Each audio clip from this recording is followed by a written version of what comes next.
Welcome into the OBR streaming network. This is a brand new edition of All Eyes on Cleveland. My name is Brad Ward. The man next to me is Business Decision Case. Follow him on Twitter at Casey_Kinnamon. What's going on, Big Case Dog? Just looking forward to talking with you, man. Going to chop it up. It's been a gloomy day down here and rainy. Yeah. And, you know, got a decent football game on tonight. Usually the Thursday night games usually trash, and it's been two in a row now. Kind of getting a little uptick. Yeah, I thought they were trying to kill poor Al Michaels, so I'm actually giving them some good football to call. Good on them. And I don't know, man. Just interested to see how this plays out. It's what I thought the season was going to be. Not even just for us, but the NFL is completely upside down more at the midway point of the season. So it's anyone's guess.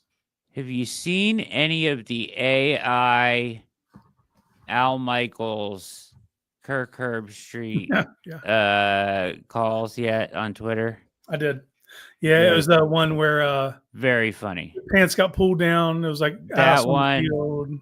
They too much ass on the field, and then there was There was one with about Mahomes with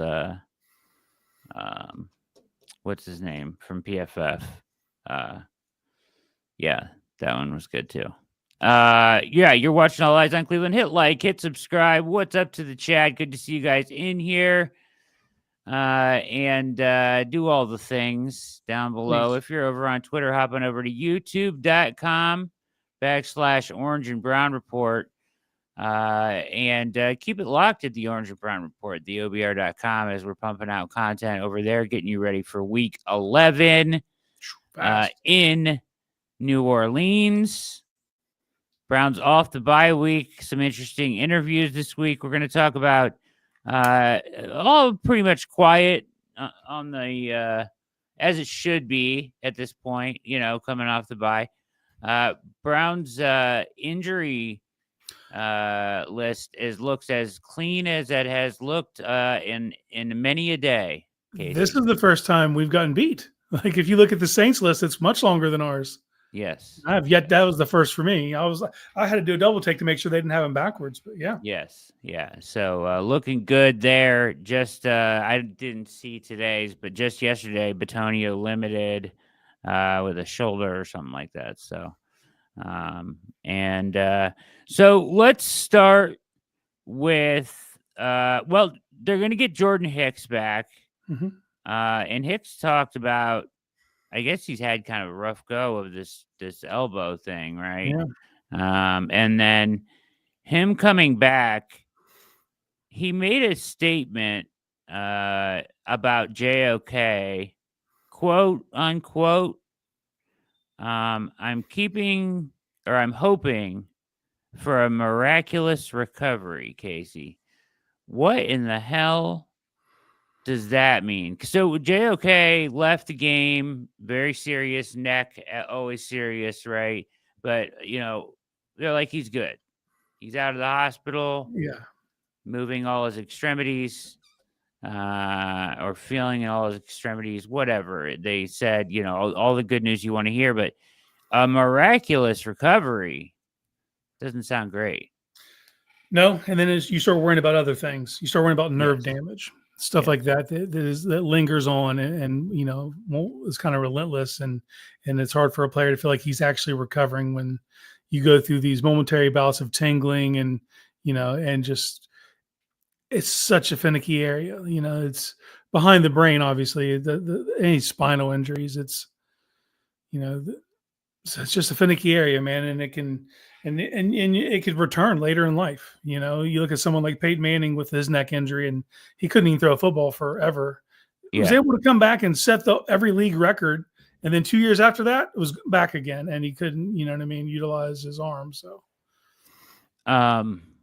you wonder about, I guess it'd probably be a little premature to worry about his long-term health. Yeah. But the way he says it, you wonder about this year, Well, and just the state of the team makes me wonder about this year.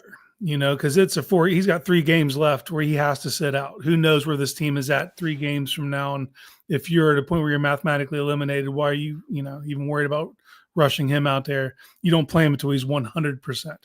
Yeah. In the league, that's never afforded.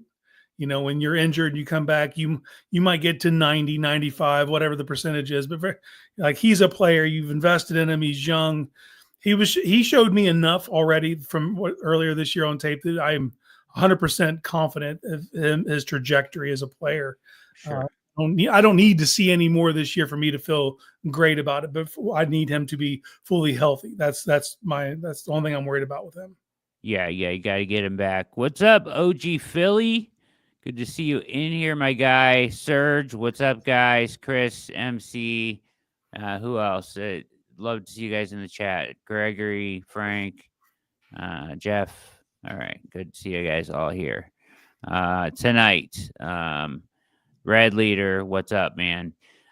So who said that? No, not his doctor, Chris. It was Jordan Hicks. Yeah, Jordan Hicks. So, because we've heard nothing about, they've disclosed nothing about JOK since then. So, when all you have to go off of is miraculous recovery. Sounds scary. You worry a little bit. You worry a little bit.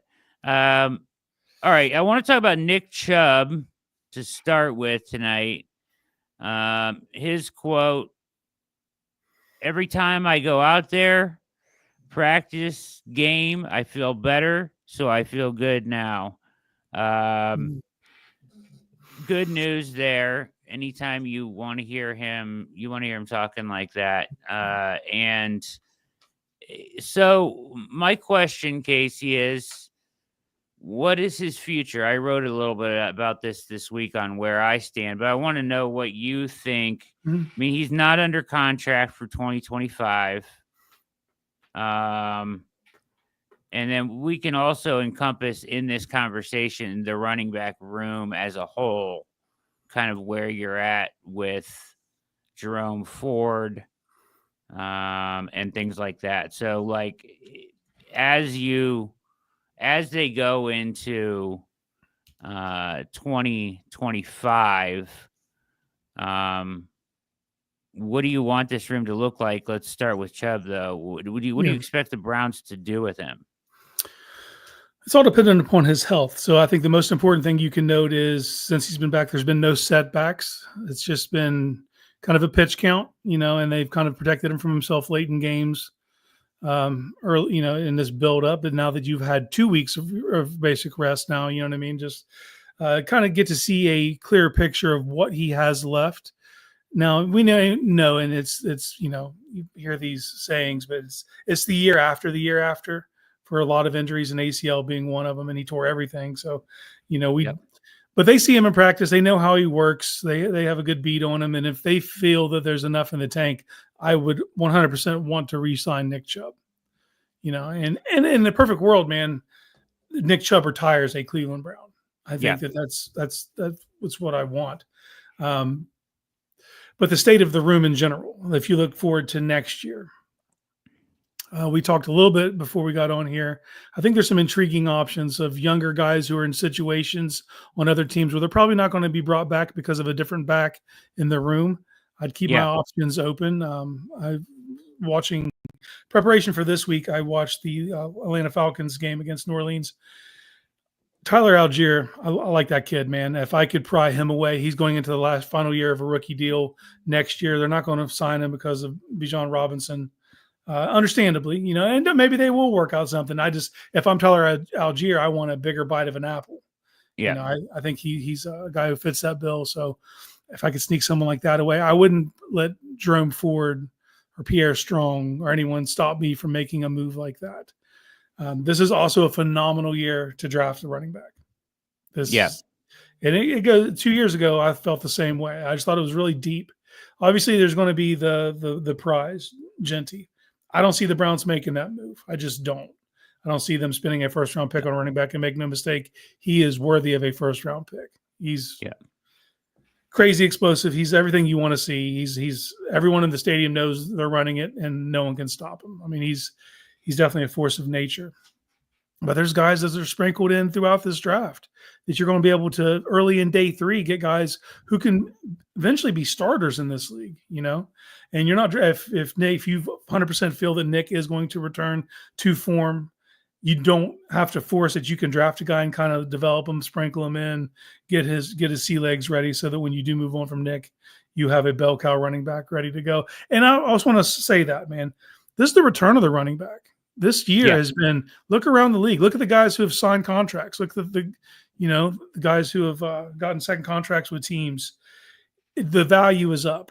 And I don't think the pendulum ever swings all the way, but running backs matter right now, so I need to see this run game be effective, though. And I need it to matter for us because that hasn't been the case this season. A lot.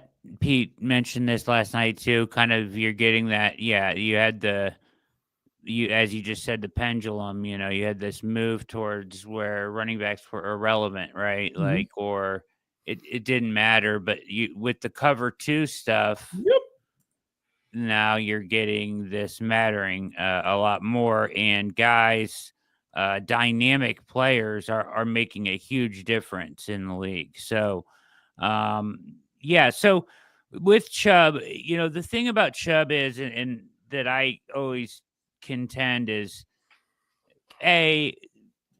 for me, it's the same thing you said. It's the season after the season, right? So this year is not going to be a great indication of what he looks like to me at 100%. Maybe at the end of the year a little bit, but flashes here or there. Maybe we see him rip a couple, and it's like, okay.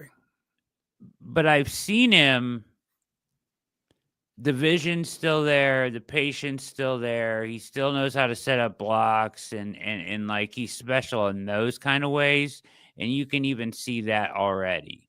It's just the burst really isn't there yet, right? So, and when he gets into the open field, that run away from you speed isn't really there yet. So, I think it'll come back, but that probably comes like next year. So, and the thing about Chubb is, culturally and for this organization, he matters so much. Like, if you were to move away from him, it would be a travesty, in my opinion. So, like, I just, he means more to the Cleveland Browns, or he's worth more to the Cleveland Browns than he's ever going to be worth for any other team, because of what he ultimately is, like the heartbeat of the organization, right? So I think for me, it's a no-brainer. You bring him back, but the question more then becomes, what do you surround him with? Because if you're going to go by committee, where are you at with Jerome Ford? Well, he's looked good at times. The line's blocked poor. It's one of those situations when you're in a bad environment, purely judging a player on outcome is kind of rough, So if you're a running back running behind this offensive line for the first half of the season, hasn't been much there for you, So I've got to see it over the back half, but he's been a guy who's impressed me in stints, but he's also a guy that lacks some of the things that you want to see in this offense.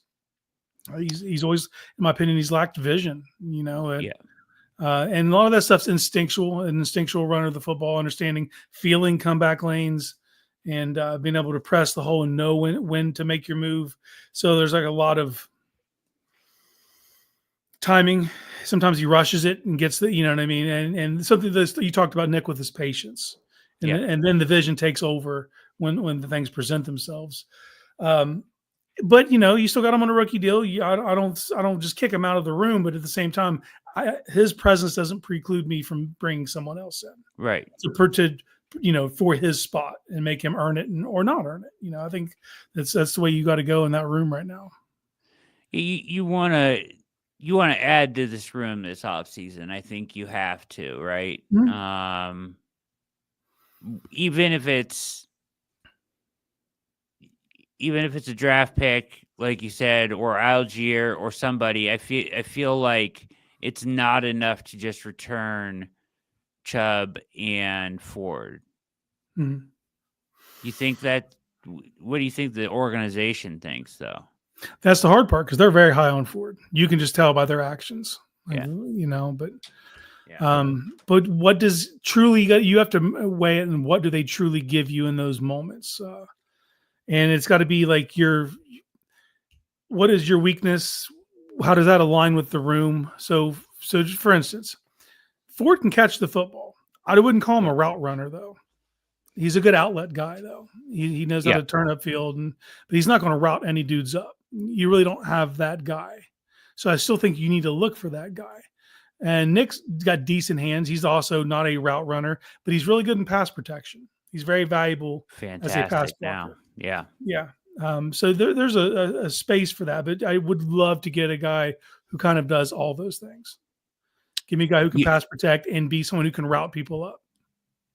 It's like, I hate to say it, but it's like you almost need to like lean into like, what's the kid from Detroit's name?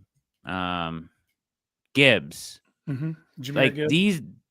And Bijan. Like these are the guys that are making huge differences, right? Mm-hmm. Like, and because they're dynamic in the pass and the run, and they bring the speed element.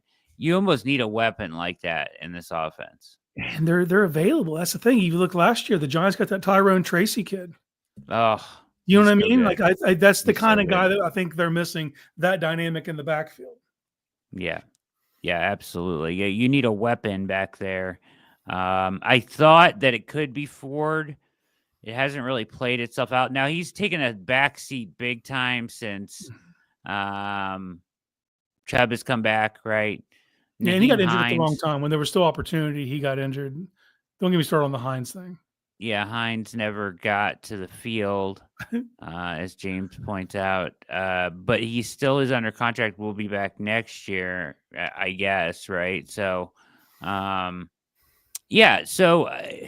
listen, I like Ford.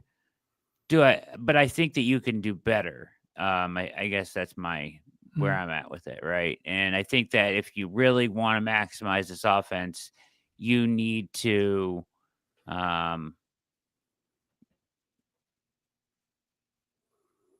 Josh saying Tracy was a running back converted to a running back or wide receiver. He only played 1 year running back in college, but you're seeing what a difference maker that kid is when he's in. Like he's so good. But yeah, you need somebody like that, right? And to pair with Chubb. If you look at Detroit, once again, they have the two running back system they're running there. Now Gibbs is getting more of the reps these days, but with David Montgomery, you could see like a Chubb type role, right? Mm-hmm. A more traditional role or a red zone role. And then, but you need a game breaker athlete type guy that you can use in the pass game. That's what I would be looking for, Case. No, you're not going to get any arguments out of me. I just think, and this is a phenomenal year to look for one in the draft, man. Yeah. And I'm happy running backs are back. I'm just, after that, it'll be okay. Give me some big ass linebackers again. Like the pendulum is like, no matter what, this game just always evolves, and it's offensive coordinators versus defensive coordinators, and it's this ante up game, and big ass linebacker. You want big ass linebackers back to make a comeback? Yeah, I want a thumper. Give me. You only need one, but maybe Nathaniel Watson ends up being that dude. Yeah. I'm just saying, like, we're seeing the return of the running back. So do you know what happens next? It's the return of the thumper. That's the next move. So all right, let's talk quickly here about Jedric Wills. I'm just going down my list here.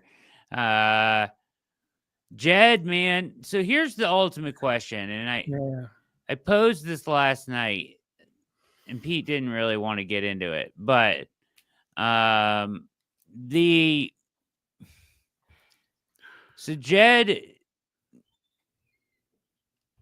as Pete said, not very smart here, right? Like, you didn't even have to talk about this. You never had to discuss this. You never had to bring this up. I don't know why he did.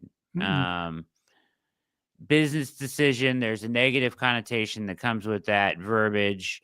he should have never mentioned it, right? Or brought that up, right? But he sat himself down before the Ravens game. Ultimately, that's what happened, right?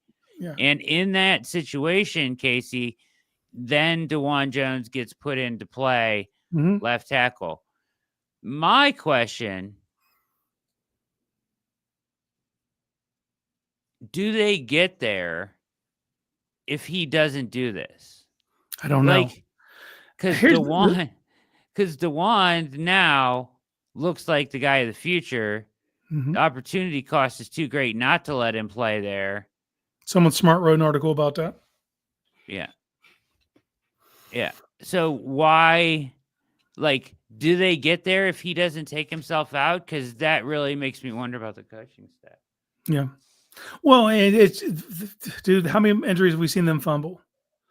And this is the echoing thing. The players have way more to do with whether they play or not than they should. They should have input, but the final decision shouldn't be up to them. If they're either healthy or they're not. And it's, are you hurt or are you injured? And they must have felt like Jed was just hurt and he took himself out. And it's wording too, because you said it. He didn't have to say shit. The team was never going to come out and address this. They asked him right after it happened. They asked Stefanski, is this a demotion? He's like, no, we feel really good about Jed and where he's at as a player. It's just, we're going to give DeJuan a chance over there. But how do we know that this hasn't happened in the past? There's been several times where Jed's kind of been slow to return from an injury, but they didn't have a better option. Yeah.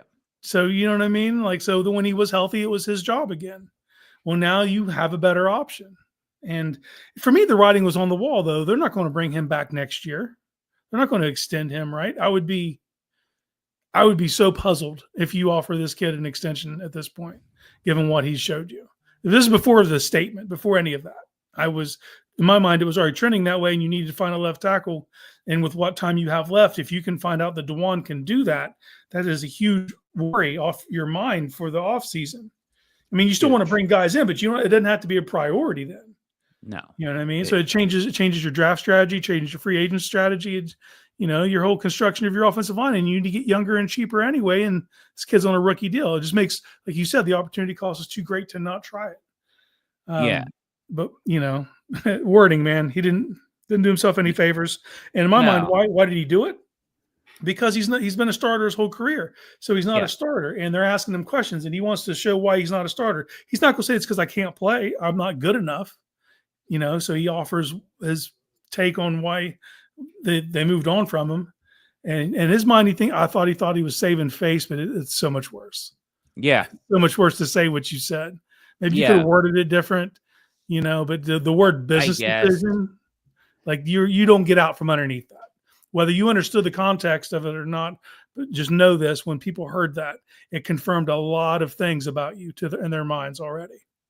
There's so much out there with him already. It just confirms what we thought we knew about him. Right.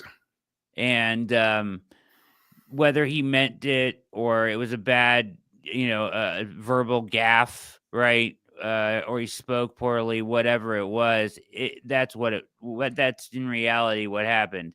And in reality, he looks like a guy who doesn't give effort all the time, doesn't play through the whistle, who takes plays off, and then now you're making a business decision under your own verbiage. Yep. It's not a great look. And but I could care less because he's not going to be here, right? That's where my mind was. If he is, I will be beside myself. Shocked. Yeah. And then but the thing about it is that I keep coming back to is yes, this forced DeJuan to play left tackle, something that we've been asking for. Some of us have been asking for since preseason. Mm-hmm.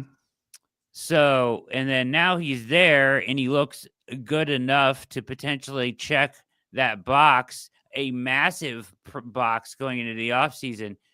But would he have ever gotten there if Jed doesn't pull himself out of that game? And that is concerning to me because you could have missed this opportunity altogether. Why didn't they arrive at this earlier? Why didn't they bench Watson? Same. Same realm. That's what I'm saying. I don't see much of a difference. Obviously, the quarterback has a bigger determinant outcome of what's going on here, but it's the same. Like, how do you not see what we see? How do you not know that there's a better option right there? I don't know. It's the same thing. Like, he was going to prove it here, and they were going to let him prove it, but at the detriment of the team. That's what it comes down to. A lot of these moves are at the detriment of the team. Yeah. I'm concerned about that. Like that, it bothers me that that's how they got there. It bothers me that that's what it took to get Watson off the field. Same thing. Yeah, me too. Me too, man. Yeah. It's one thing to not have the talent, so you can't replace a guy. We see that all the time. This guy's just your best option. It is what it is. But when there are clear options on the team and you just choose not to because you're either proving a point or it's about a contract, it's like, yeah, the contract's one thing, but if it's at the detriment of your team, for me, that is priority number one, is you do whatever is best for the team. And when you're not doing that because of financial reasons, you know what I mean? They play against each other. And those two things should never compete, man. The first priority over everything. If you're the head coach of a team, a general manager, what is best for the team? And then make all your decisions on that. And when your decisions aren't made on that, it causes me to question other decisions you make. 100%. Yeah. And I'm not calling for anybody's job here. I'm just saying it's concerning to me. And we talked about this in the Barking Browns too. Like if we rerun this back, there needs to be changes. And this is one huge one. How you evaluate your injuries, how you know what I mean? Everything should be based on merit and what's best for the team. And even, was letting Bill Callahan go to Tennessee the right thing to do for Bill Callahan? Yes, for Bill Callahan. Was it a detriment to your team? Absolutely. You got worse by moving on from him. I can't question that one, though. I'm not holding the guy hostage. I'm not holding anyone. I'm just saying you dude's under contract. This is a business. You do what's best for the team. And you can't tell me you wouldn't rather have him here right now. I can't do – I would – you can, but you can't admit that that's a detriment to the team? It's a detriment to the team, but that's a decision that's outside of your – of kind of what we're like managing your roster, who plays on Sundays, and a guy going to coach with his son those are two different, for me, that's two different categories. Yes, it was a detriment to the team, but like you shouldn't have, there's also, you have a reputation around the NFL about doing the right thing for veterans, doing the right thing with coaches, things like this. Listen, I don't think it would have made that much of a difference this year, to be honest, because they were so hurt on the offensive line. They were hurt last year, man. I think you navigate those waters better. Do I think you're a good offensive line? No, I don't think it's the difference when you being good or bad. They're worse than us on the offensive line. Well, they had a worse place to start off with, too. I don't know.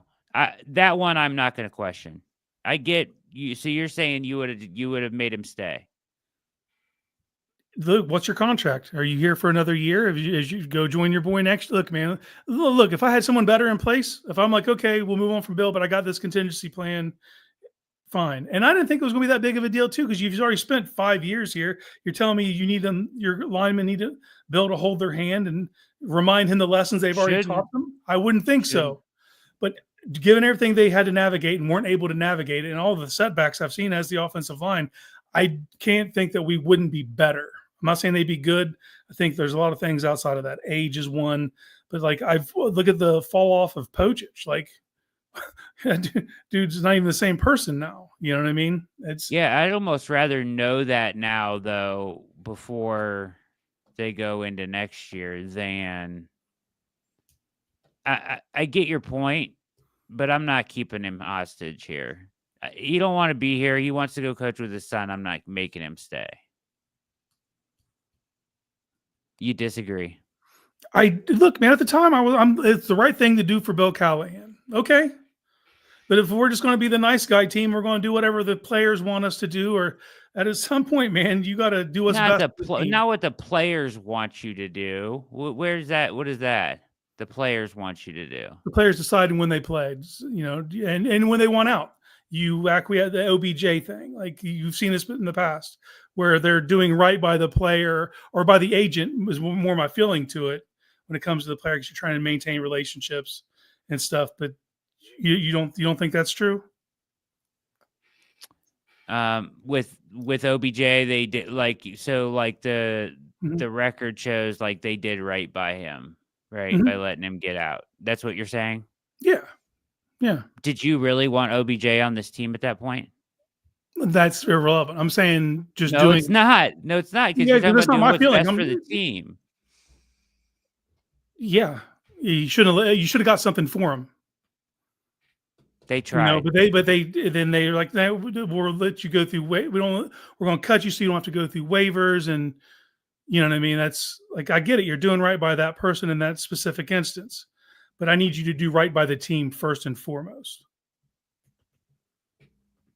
So you think they have a culture? Your job. It's like that's your oath. So this do no harm to the team. Culture of being soft and weak. Do you believe that? I mean, those are harsh words, but I do think it's. Look, man, I'm trying to have the best product possible to watch on Sundays. I'm trying to, again, I don't think you make your moves to get better, and if any move that you make or makes you worse, and you can see it coming, to me that's malpractice. I don't think they could see this coming. I don't think they saw the fall off like this on the offensive line coming. No, they didn't see it coming, and they tried to make moves. Like if we can't act like they just did nothing to turn a blind eye. You go and sign Brian Allen to be your backup center. He's gone. Then Whippler, you know what I mean? Like you got decimated. Yeah. You know, decimated by injuries. Yeah. And you completely misevaluated the injury timetable of your tackles. Completely fumbled that. You know what I mean? So you did not foresee you being this bad, but I can't keep him here against his own. I get your point, but I wouldn't want to keep him here against his own. I mean, they're also friends too. Alex Van Pelt was his friend. So what's your point? There's a business and there's friends. At the end of the day, it's a business. Okay. Business is first in this. I think it was okay to do that. I think that would have been harsh to do that. An opportunity that I'm not keeping a guy here as a hostage. I'm not going to do it. I think it's a bad look for the team and the organization. Now, to the other stuff on the field, Watson potentially playing sitting Jedric Wills for DeJuan Jones earlier. Those are things that should have happened. Absolutely. Yeah. But I think those are in the two different realms. I put them in two different categories of the thing. If you want to go back to the OBJ thing, they tried to trade him. I didn't want him on the team at that point anyway, so I didn't care. But I get your point. I don't know if it would have made that much of a difference with how decimated with injuries they were. I know they were decimated last year. It made a difference last year when they were rotating tackles 5 and 6. But don't we think here's my thing, right? What does it matter with the quarterback play that they had? No. So it's still process though. You still want the best offensive line possible. I don't, the quarterback. That process isn't that's not like 4 weeks into the experiment, but it's not like a process that's going to come up again and again. It's a once in a lifetime process thing. What do you mean? Bad quarterback play? No, for the line, letting your offensive line coach go coach with his son because. Dude, you can rewind it. Well, I was here with you, and I was like, you did the right thing, about Bill Callahan. I understand that. You didn't make your team better that day. I can say. No, agreed. But like that process and letting him do that, that's not going to come up again ever. No, that's not going to come up. I'm talking about the process of coaching offensive linemen up. Our floor was higher.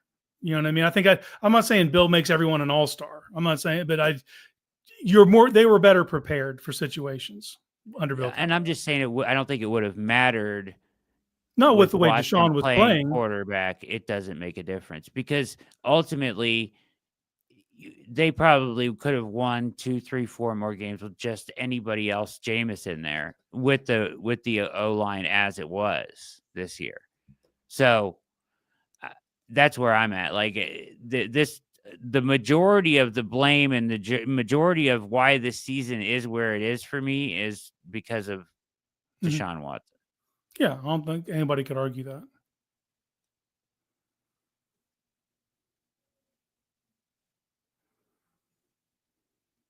Yeah. All right. Interesting though. Did you see John Gruden signed a deal with Barstool Sports, your boy? No, I didn't see it. I heard it was like a teaser on a page that I saw, but I didn't click on it. It was like Super Bowl winning coach John Gruden, and then I didn't look in. But telling you, man, the man's a psychopath. He's a nut job. His TikTok channel's hilarious. Yeah, he's a nut job. All right. So you watched some New Orleans tape? Yes, sir. 2 receivers gone, Olave, Shaheed, and Alvin Kamara is back. He's not the same Alvin Kamara anymore, is he? I don't know. He's leading their team in receptions and rushing yards. He's doing both. Doing a deep little dive into him. Dude, he's already got over 11,000 yards from scrimmage in 8 seasons. Yeah. He's got 715 rushing yards this year in 10 games, averaging 70 yards a game, 428 maybe receiving yards, 6 rushing touchdowns. I mean, he's their offense. But he's that. They don't, other than a tight end and the emergence of Marquez Valdez-Scantling out of nowhere, like they really don't have much. And David Carr dude on third downs will just throw it out of bounds. You know what I mean? Like he's so risk adverse at times that it's just counterproductive to what they're trying to do. Yeah. They looked like at the beginning of the year like they were going to be good. Yeah. Offensively. Remember they got up to that really hot start. Yeah, they ripped the Panthers apart in the first game. And then they beat the Cowboys in the second game. Yeah, and then they took the Eagles Chiefs to the Chiefs to the wire. Yeah. So and then that's when injury to their quarterback, and then now he's back. Are you worried about them offensively with him back? You said he's risk averse. No, he doesn't scare me. He can make, dude. You'll see throws though, and you're like, damn. Like every now and again he'll show you like, man. But there's so many times where he just won't even attempt it. He'll just drift outside the pocket, throw it way out of bounds, and he's mercurial. If I saw the stat and it was like, the losingest quarterback after 3 seasons in the NFL is David Carr. After 4 seasons, it's David Carr. After you get past 5, it becomes Derek Carr. They're like the losingest dudes. That's crazy. Who have started the most games because they do. They start a ton of games. But this is Kamara, man. Stop Kamara and you stop their offense. Also, I'm going to invoke this name. It sounds crazy, but Taysom Hill. Clint Kubiak has figured out how to use Taysom Hill. Taysom Hill also gets banged up, but that dude can do multiple things. Yep. And the red zone is a terror. Yeah. He's Kyle Juszczyk, that's your dad coach. That's Clint Kubiak spent time with Shanahan, and I think he kind of saw that where he could do the same thing with Hill, and you see it in spurts.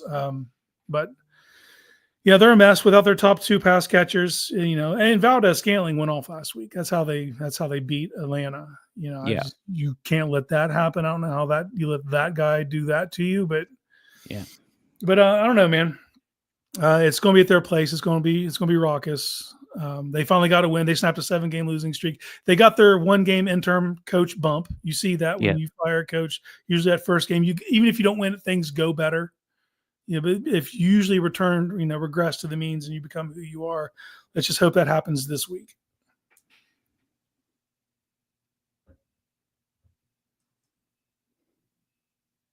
I think we talked about this, Manimal.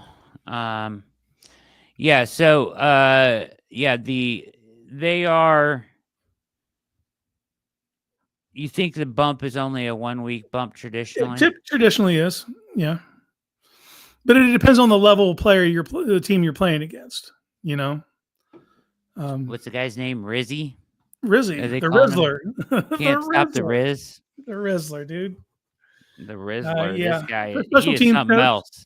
He's wild. Did you hear the post game speech? No, I did not, but I know he's wild. Yeah, he is. And they'll play hard for him, and but it is what it is. Like usually it's the reason I couldn't believe that the Raiders hired Antonio Pierce full time. It's like that doesn't work. Usually in the interim, and you play good at the end of the season, I get the feel good part of it, but like usually you're not able to continue that because the spark's not there. And sometimes you hated your head coach. So when you get that new guy, it breathes new life into the team. And I don't know how they felt about Dennis Allen, but I know one thing: Dennis Allen being gone has given the defensive play call duties right back to Joe Woods. Joe freaking Woods calling defense back in the game. Yep. You know what to expect. Lots of zone.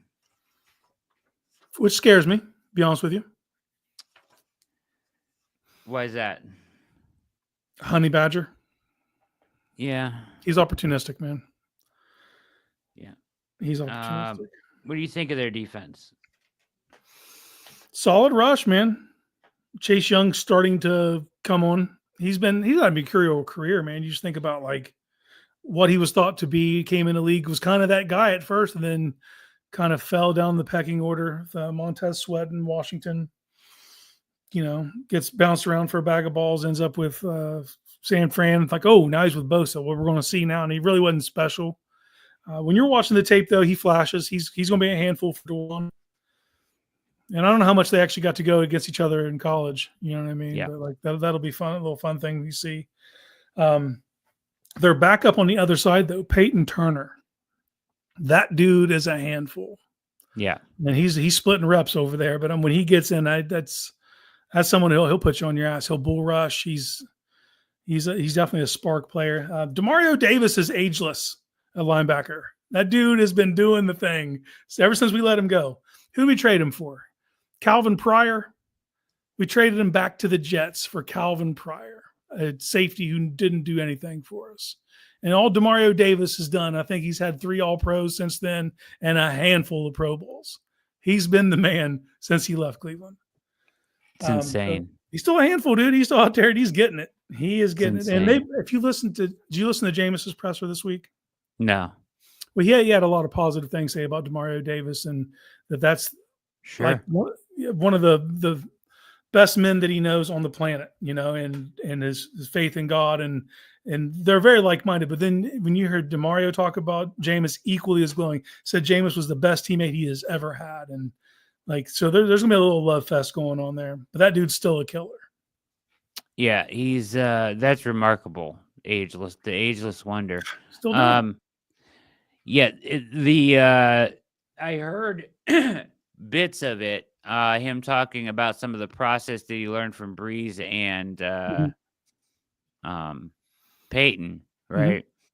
And Dorsey was asked about that, if he could see some of that, and he said just his attention to detail, watching tape, and like he's a relentless worker, and he wants to understand why, this, that, the other thing, and you got to love that about Winston, right? I'm rooting for him so bad to just sustain some success here for a few weeks so he can give us that best look, right, moving forward. The Jamari Thrash question to Dorsey today, and a huge non-answer from him on that one. Doesn't sound like he's coming on to get more reps. I was hoping we were going to get something confirmed there. I feel like you got to work him on the field at this point, Case. Yeah. When I see a player like that, it's a rookie. I just think maybe there's some concepts they're not grasping or things they're not comfortable with. And you're going to play him to his strengths, which I agree with. If you get in there and let this kid let him get down the seam a little bit, because I think he's an explosive guy. Get him a couple smoke screens. Just get the ball. That's the reason I wanted to see him return punts. I think that's a great way to get your feet wet in this league, and just get the ball in his hands. Let him get him feel for the game. But they're not rushing him out there. And it's given more opportunity. Yeah, that's probably the guy who he'd be eaten into. So he better do something with this opportunity, because after you become mathematically eliminated, years old. Yeah. He's the same age as all these rookies. Yeah. After you become mathematically eliminated, though, then you almost owe to your team to see what you have in some of these players. So. But I'm hoping more can just continue to stack and be, because we saw it 2 games ago, and then it reverted. We need multiple games in a row of you being a downfield threat and being someone that can be a solid 3. That's all you need, man. And you could get him for an effective contract. So he has a lot to gain here. So I'm hoping he makes the most of it, because I think we don't want to see Jamari Thrash. Yeah, I want to see him badly. I want to ask you this about the wide receiver room. Mm-hmm. I want to ask you 2 questions.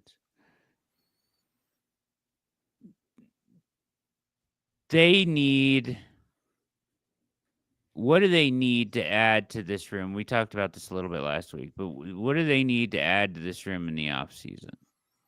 It won't come via free agency. They won't do it. No. Trade or draft, are you looking to add both? Yeah. Are you looking to add a number 1 somehow? And how do you do that? If you're adding a number 1, the only way to do that's a trade, because it's a dart throw. If you draft, it's still a dart throw. Like we've seen guys who we thought were going to be bona fide ones, but unless you're picking the top 2 or 3 guys in the draft, you know what I mean? It's a lot of variance. What about the kid from Arizona? Yeah, I would take, dude, T-Mac. Yeah. Yes. 100%. He's a 1, right? But he's not your day 1. He probably didn't come in your first day of practice being your 1. If you need that guy, you're going to have to trade for that guy. And I don't know comes down to contracts and guys getting squeezed out of rooms, how we got Amari, which Amari was a 1 for the time that he was here. Yeah. Situation like that, if you're going to go get a bona fide 1, but yeah, dude, there's never a bad year to draft receiver. It doesn't exist. Do you think Ken Dorsey will be back? I keep asking you this. Do you think he'll be back next year? No, today, no. But you got 8 games, man. Show me why you need to be here. You need to show me. I need to see. I need things to be cohesive. I need to see explosion. I need to see efficiency. I need to see problem solving in the moment. I need to see different variables that we just haven't seen. So you got 8 games, man. Show me why you need to be here. Show me why we need to have you in this, and why you need to be in charge of what this offense is going to look like ultimately. We all want a Josh Gordon type, brother. We all want a Josh Gordon type.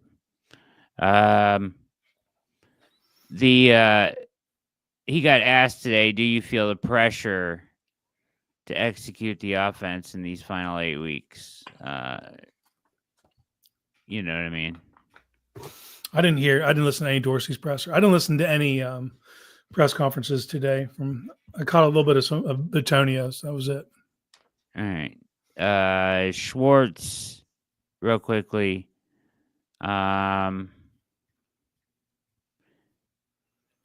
Can Obo play on first down off the edge? He said yes. He can play the run. Isaiah McGuire too will get obviously step up, and then he mentioned Mike Hall playing off the edge, which was interesting to hear him say that, because we talked about that. You talked about it. You think that Mike Hall can do that? Yeah, absolutely. Absolutely. You saw it in the brief stints, but his explosion transfers. It's not just, I get that most of his damage is going to come from the inside because people aren't used to dealing with guys that quick. And on the edge, you see guys as quick as him. But it's jarring. Like, he's fast enough that it's jarring. We saw it in the summer when they were working out. Yeah. And he was competing with Myles Garrett getting off the football. We know what Myles has one of the best first steps in all of football. So for a rookie to not say match it, but he wasn't that far behind at the size that he is. I just think that dynamic athletes, when you can put them on the edge, they can make a difference. And we've seen that throughout the years, these guys that come in the league, and maybe they're not the most heralded, you go back to JJ Watt, Yeah. Like he ended up being what he was, but like when he came in, there was questions. He played up and down the line wherever you needed him. Find a weak spot, let him capitalize. So this is a good opportunity with Za'Darius gone, Alex Wright's hurt. I don't have a problem with him moonlighting out there and getting reps out there, because at the end of the day, if you could have a chess piece like that next year when these guys are healthy and you have a guy that you can kind of just move down the line, find weaknesses, like I absolutely love that idea. Yeah. Absolutely. I feel like the defense is going to be fine. They just need a little whatever, here and there. The offense is going to need some pieces to upgrade, right? Some weapons, offensive line help. Yeah. But that's the one that worries me the most. Yeah. But I think it's doable, right? So let's see what happens. And, these final 8 games should give you a clear direction of, or an indicator of what direction they are gonna go with the offense, with the run game. I want to see some of this stuff start to work. If it doesn't, I almost feel like you've got to go a different direction next season. Yeah. Or go back. Well, that's the thing too, is you got a guy sitting right there. Like it's hard for me. And you knew my take when they first moved on to Winston. I just wanted to see him a few games with Stefanski. And then if you want to move to Dorsey, like I said, there's a difference. We're in that rare zone before you're mathematically eliminated. So you got to be playing the win. You got to put your best foot forward and your best ball on the field. And then afterwards, if you're mathematically eliminated, like I get you can't just like say we're here to lose, but you can experiment more and you can throw some shit at the wall and see what sticks. So I would have preferred to wait to that point of the season, but they're evaluating Dorsey. They're going to find out one way or the other whether this dude's the guy or not. Yeah. Interesting. It'll be interesting to say the least. All right. So you're watching All Eyes on Cleveland. Make sure you hit like and subscribe. Big Case Dog, Casey Kinnamon. Follow him on Twitter at Casey_Kinnamon. My name is Brad Ward. We appreciate you guys participating in the chat and hanging around. We're going to do a little around the NFL. Case, you want to lead this segment? You got some stuff here we want to discuss, huh? Yeah, man.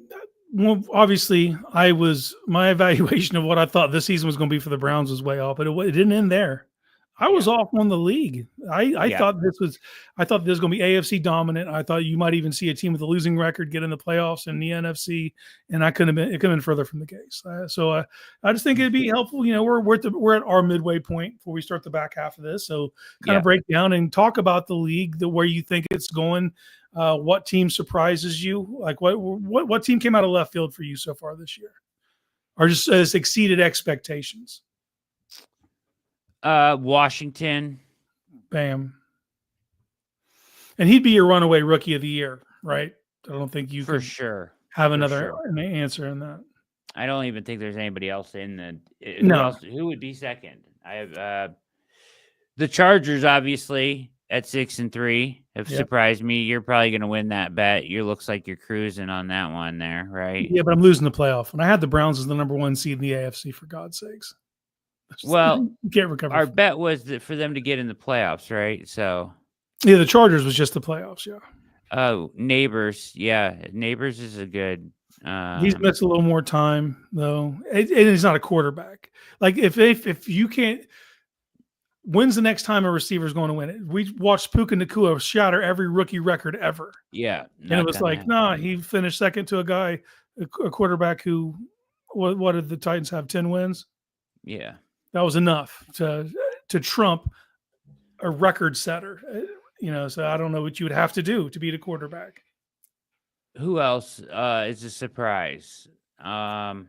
Denver. We thought Denver was going to be trash. We thought they were going 3 to 4 games.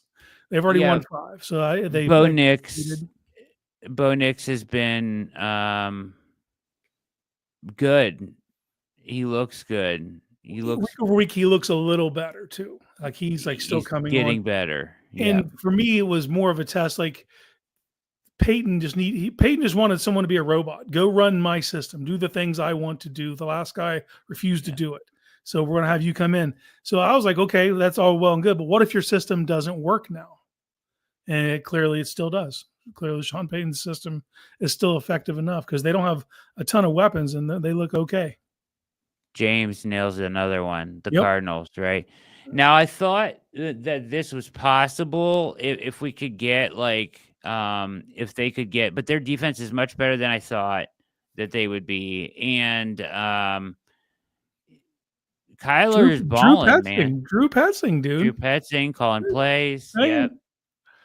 In the chat, everybody fire off who your rookie of the years are, your midseason MVPs. Let's see what you guys think. What's going on in the league right now?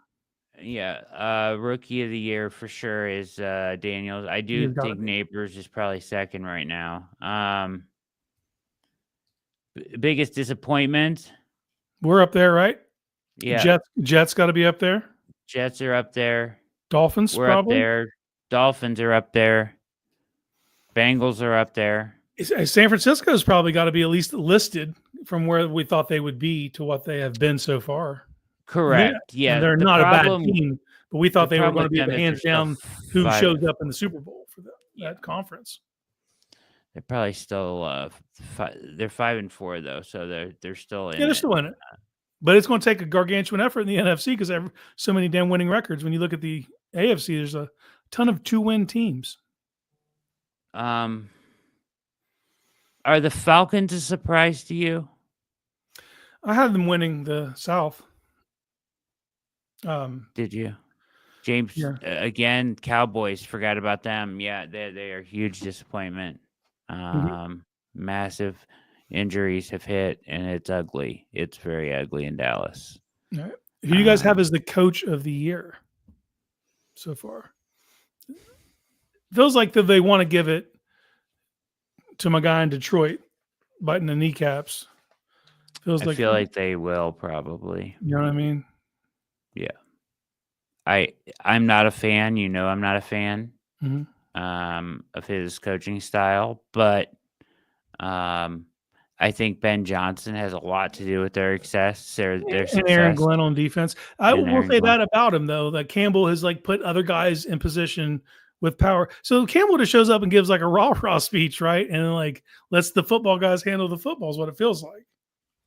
A little bit, yeah. I think he gets too emotional for his own good at times. Yeah. Why don't I like Campbell? Because he's too up and down. He cries after a loss. He goes crazy after a win. It would be hard to be a player on that team. The highs and lows are so up and down. Now they've been nothing but winning lately, so it's been okay. But it cost him a game at the end of last year. It was valuable where he kept going for it on. Remember that kept going for the 2-point conversion because he couldn't control himself. I don't know. I think that Brendan Rice. I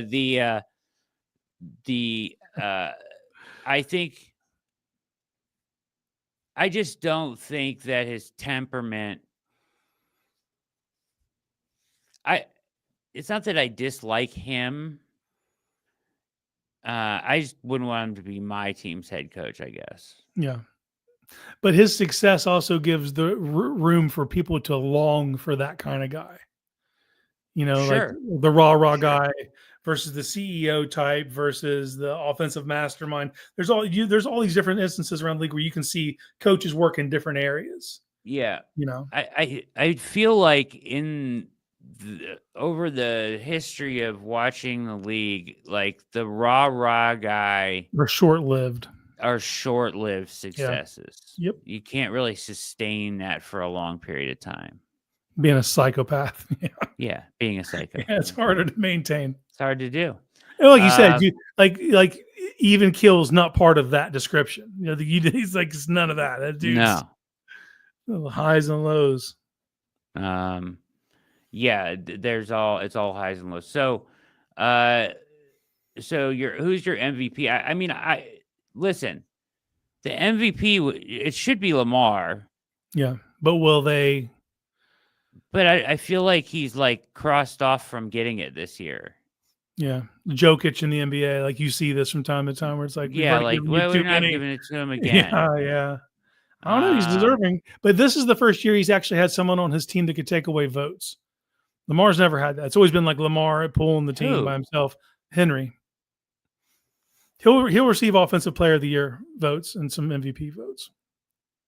Yeah, he won't get it. No, he won't. But he's the first person that Lamar's ever had. So who up else for anything other than Andrew. Josh Allen?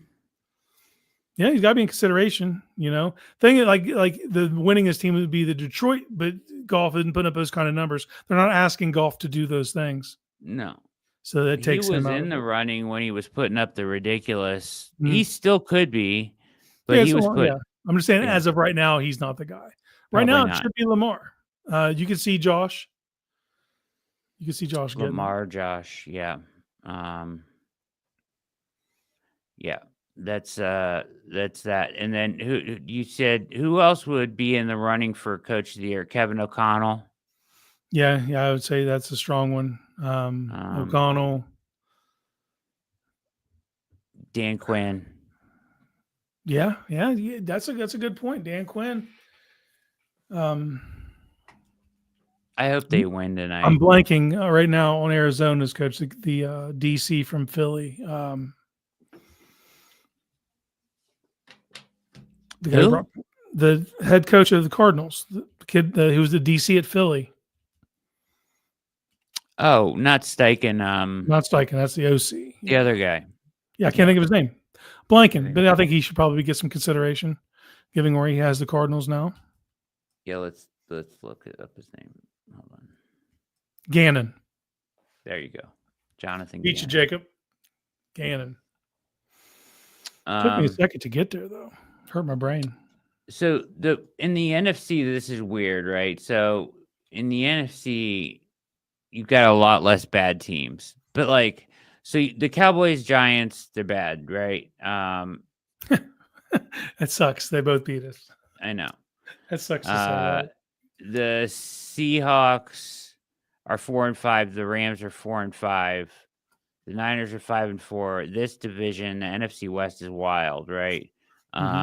They're all within striking distance. I don't think the Seahawks are very good, but somehow they always find a way to be hanging around. And they have a new coach too. Yeah, the first year of a coaching regime. Yeah, come under fire. I feel like they probably would have won a couple more games with their old Sneaky coach, Pete. Sneaky Pete, the gym rat. The Saints are bad. Carolina's bad. Yep. The Bucks are not bad. They're better than their record. I think they've just been hit by the injury. Crushed with injuries and still competing. Yeah.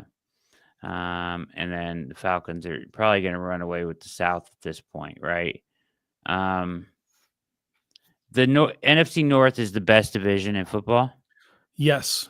Yeah, look at their win differential. As a division, it's insane. Chicago's finally like reverted because they even there for a minute they were like, okay, they might be a wild card sneaky team, but yeah. And I don't know if I even believe in the Vikings. I don't even think I believe in them. But they win. They just keep winning. It's almost the same Seattle thing, like I don't know how you think they're fraudulent. You think they're a little what fraudulent? Are they going to do if they do make the playoffs? What's going to happen? That's just like, but I can't point to one thing and be like, that's why they're good. They know how to draft wide receivers. Damn straight they do. And they should get Hawkinson back soon. No, they got him back. Is he back already? Yeah, he is back. Packers are good. I don't know what's going on with Jordan Love with the interceptions, but he's better than that, in my opinion. I think he's scared Malik Neighbors, so he's like forced himself to play before he's ready. Because he hasn't been good since he came back from the injury. You think? I think it has something to do with it. When your backup goes out and starts winning games, Like that puts a little pressure for you to get back in there.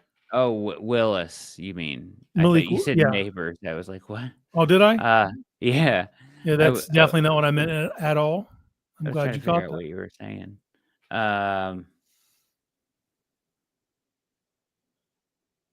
Yeah. You think that's why? I don't think he's scared of him. You don't think that's what rushed him back to play? No. He's just been inconsistent. He started off the season getting hurt. He looked really good and got hurt at the end of the very first game. Yeah. He's been banged up all year. He's still been good enough. Yeah, no, they're winning games. Dude, I love their wide receiver room. Yeah, me too. And they're tight end. Like, they're playmakers. They're fun. And there's not a one amongst them. There are a bunch of high-level twos, though, and it's a lot of fun to watch how they can attack you down the field from all different angles. Yeah, we talked about that, right? Like, you can make a room out of a bunch of twos if you want. Yeah. They got like 4 of them. Like, they're good. So taking one of them off their hands. They can't pay them seriously. What's the one kid I love so much? Jaden Reed from Michigan State or Dontavian Wicks out of Virginia. They got dudes, man. Jaden Reed is so Romeo. good. They got guys out there, man. And then Tucker Kraft and like they're fun. It's a fun bunch. They are. So just to recap here, let's look at the AFC a little bit closer because it's wild, right? The Bills are running away with the East, not even close. Yeah, I missed that. I thought the Dolphins would win it this year. Yeah, Dolphins, Jets, Patriots, all 3 win teams, right? Yep. You've got our division, the Steelers, and in a ballsy move to go to the douchebag, he has somehow elevated their offense. Have you watched any of his deep fake pressers? No. I'm going to send you one, dude. They're hilarious. You got to. They're hilarious. Dude. Yeah, please do it. Baltimore Ravens, 7-3, doing what they usually do in the regular season. I do think they have issues on defense. They definitely do. They have no pass rush. I didn't get them at the trade deadline. Like, I get taking a swing on a DB, but like you needed to get a pass rusher. You needed to get a pass rusher. Yep, absolutely. Drop the ball there. And then where are you at with the Bengals right now? Where I was. Burrow's been healthier than I thought he would be. When they have T on the field they're a very, very dangerous team. Defensive massive regression on the defensive side of the ball. They score points, but they can't stop anyone else from scoring points, and they're finding ways to lose games. So I didn't have them as a playoff team though either. Surprising.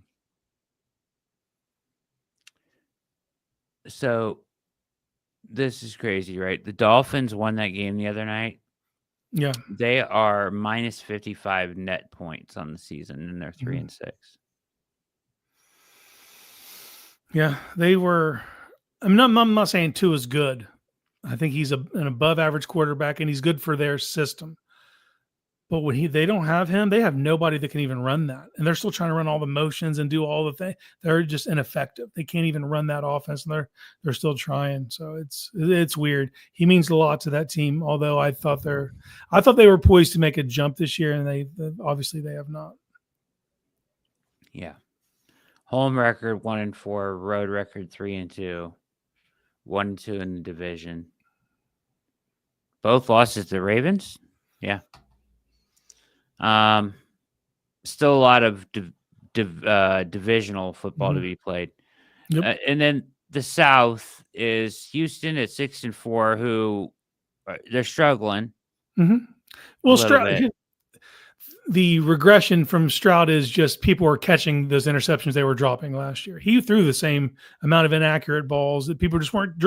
He had the highest drop rate of interceptions last year, and you're seeing people hang on to him this year. He's still a good quarterback. I'm not trying to say he's not good, but there was a little bit of luck involved in how good he was last year.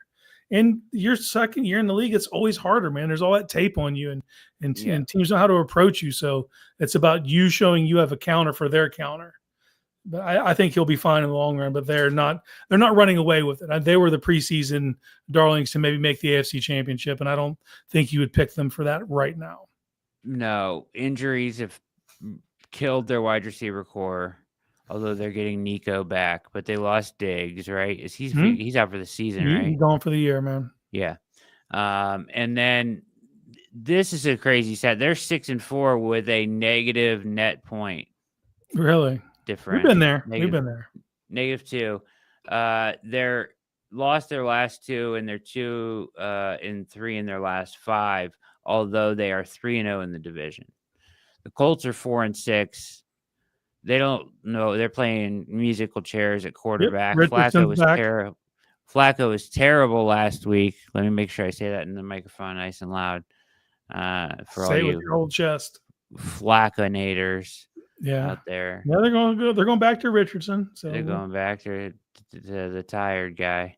And then you've got the Titans at 2-7 and the Jags at 2-8. Both teams terrible. Brendan Rice has not. He's getting a lot of shout outs in the comments, bro. I know. Every time I glance over. I know. He's not even seen the light of day. No. But he has to continue to not see the light of day all the way through one more next year, year. And then you're good. Yeah. Chiefs are somehow 9-0. Can we talk about it real quick, though? Yeah. Every week it's the same game. It's the same. It's Groundhog Day watching these dudes play. People fight. They play around with their food. Then they're in the fourth quarter, and then there's that one drive they have to make, and they just make it, and that's the game. Each and every week. If a team can't blow them out, they're going to win. When Baker went down and scored that touchdown, and they didn't go for 2, I was like, okay, well, they just lost the game. Because now Kansas City's going to make that one drive they got to do, and it's hot knife through butter right down the field like it wasn't nothing. It's BS. Groundhog Day. It is Groundhog Day. It's so frustrating. It's interesting that they find a way to win a game on a blocked field goal that they attempted 3 separate times to block on the same side. Like, there's something different about their culture. No, I can do that. But it's all different. We've seen every different way they can win. We saw it when Mahomes first got the gig. What'd he throw? 55 touchdowns, 5,000. You know what I mean? Like, and then it's just now they're a defensive team, plays ball control. Like we've seen that team become so many different things, but they're consistently winning. It's, if you're in the AFC West, you got to hate to see it because I don't see any end to that. No. They're the villain finally. Yeah. Thrash took a while. Slaughter outside slot, right? He can do either. But I do think he'd be more effective as a slot receiver in the league. Yeah, but you can get him outside because what he can do deep. Thanks, James. We're gonna go here in a minute because that game's starting. A fantastic game tonight. Yeah, fantastic. Dude, thank God. Yeah, fantastic game tonight. Russell Wilson. I cannot stand the man. I can't believe that he's on the Steelers playing this well. It's shocking to me.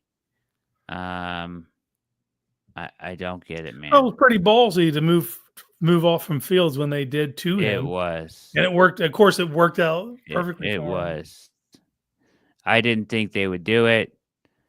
He stuck to exactly what he said he was going to do.